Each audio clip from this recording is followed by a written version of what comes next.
Americans simply cannot comprehend what life is actually like living in China. They've been fed so much misinformation that now some of their opinions are completely crazy, including this one that I'm about to tell you. So there's this American influencer with millions and millions of followers, and he uploaded a video literally today saying that if you walk down the street the wrong way in Shanghai, the police will arrest you or deduct money from your bank account or something like that. And obviously I will show you this guy's video at the end, but everyone in China, everyone in Shanghai knows that this is just complete rubbish. But the worst thing is there were thousands and thousands of comments from people, Americans mostly, believing this guy and actually adding fuel to the fire and saying that this happens and much, much worse. Well, this guy must be talking about a different Shanghai to the one that I'm living in, because of course this and many of the other stories are completely false. What is true though is if you step out of the door and onto the street in Shanghai, in China, life will be completely different to anything you've seen or experienced in America or the West. Sure, the streets might look vaguely similar, but if you look closely, they will tell a completely different story. And that story may surprise you. Whether it's the more obvious things like safety, security, cleanliness and tech, or perhaps some of the more subtle things. Let's take a walk through Shanghai and see what life is really like for the people that live here, and how the majority of the American public, including those guys commenting on that video, simply could not comprehend what life is actually like in China. So first note, it's the weekend. Many people around the world will be drinking alcohol right now. Did you know that in America and many countries in the West, it's illegal to drink alcohol on the street? This is something that I only really found out when I came to China, and I saw people out on the street drinking alcohol, and I realized you have the freedom to do that here, but in, for example, America or the West, if you did that, you'd be arrested. So in that particular situation, that particular circumstance, I guess there's more freedom over here in China to do things like that. But walking down the street drinking alcohol may not be your first priority things to do, but walking down the street, for example, that probably is one. Did you know that in China, in Shanghai, you can walk down the street at any time you want without fear or worry of being harassed or attacked or anything like that? In the West, you simply cannot say the same, at least not right now. You see, there are many countries in the Western Hemisphere where walking down the street is simply a dangerous activity. Another societal difference that many people in the West simply cannot comprehend about China is that it is impressively green, especially Shanghai. I mean, you are never really further than a 10-minute walk from a nice green open park, nice green open space. This city is literally littered with green spaces. The trees are covering the sidewalks. There's nice flowers and plants on the side of the road. I mean, if there were flowers on the side of the road in some areas of the UK, in most areas of the UK actually, if there were flowers on the side of the road, people would come and either pick them and take them home, or kids would simply just stamp on them or destroy them just out of boredom or something like that. You see, I did not have to walk far at all to come to this park. This is the second park. I mean, 2 minutes ago I was doing my intro, not 2 minutes, maybe 10 minutes ago I was doing my intro in a different park, and now I'm here in a nice green open space. Actually, that's the nice green open space. I'm more of in the middle part where all the elders congregate to chill. Which leads me to another point about the elders and the community feeling here. If I stay in this park long enough, people will randomly start dancing with each other. All the old people will start dancing with each other. Can you imagine how strange that would be, how strange you would feel if you were in America or the UK, sat in the park, and suddenly all the old people started dancing with each other? Like, that sort of community feeling is lost in the UK, lost in the West. Maybe there are some areas of Europe where you would find something like that, but realistically, UK, America, not really. And also, old people are treated with so much more respect here.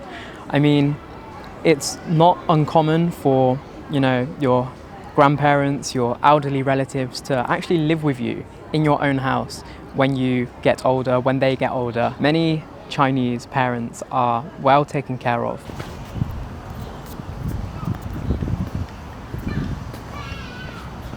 And these are the same old people that now have a higher life expectancy than the same old people in America, probably due to all the exercising, tai chi and square dancing that they do.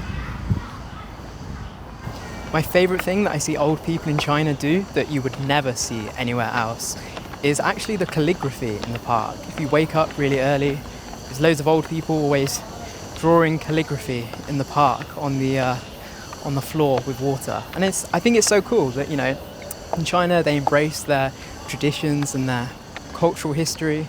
You see that a lot more these days if you go to any famous tourist attraction in China, you will see lots and lots and lots of people dressed up in traditional hanfu, traditional clothing. It looks so beautiful, and I've mentioned this so many times before, but I mean, in the UK, in America, people want to get rid of history, and they try and delete history and tear down statues and things like that.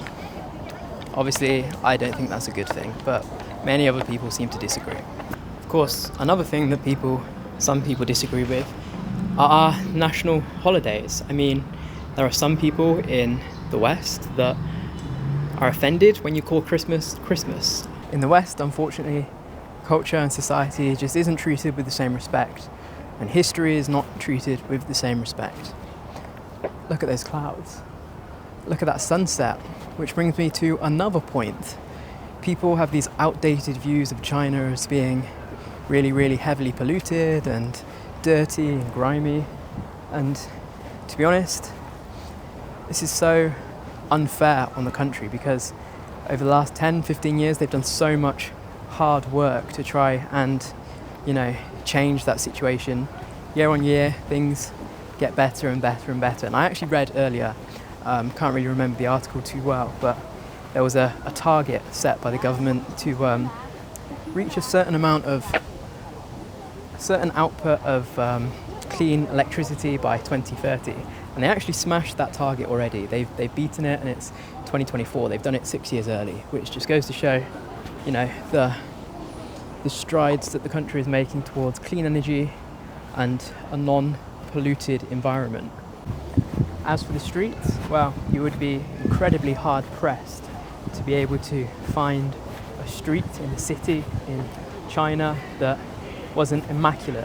In fact, that's true for the whole of Asia, I guess. Japan as well.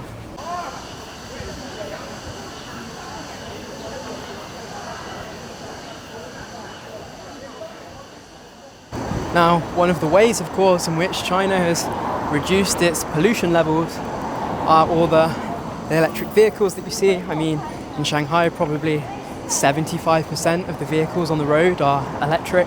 All the public buses are electric. There's so much public transport. Everyone's riding an electric bike or riding a bicycle. The bike lanes are pretty much the size of a car lane. There is also a subway station on what seems like every single street corner. It really is that dense of subway stations. And saying that, let's go and get the subway right now. It was quite funny a couple of years ago actually, the big topic about 15-minute cities. It was in the media, and the biggest scare tactic was, oh no, we can't have 15-minute cities like in Shanghai, like in China, because the government will lock us in our homes or stop us from leaving our communities and things like that. Hilarious.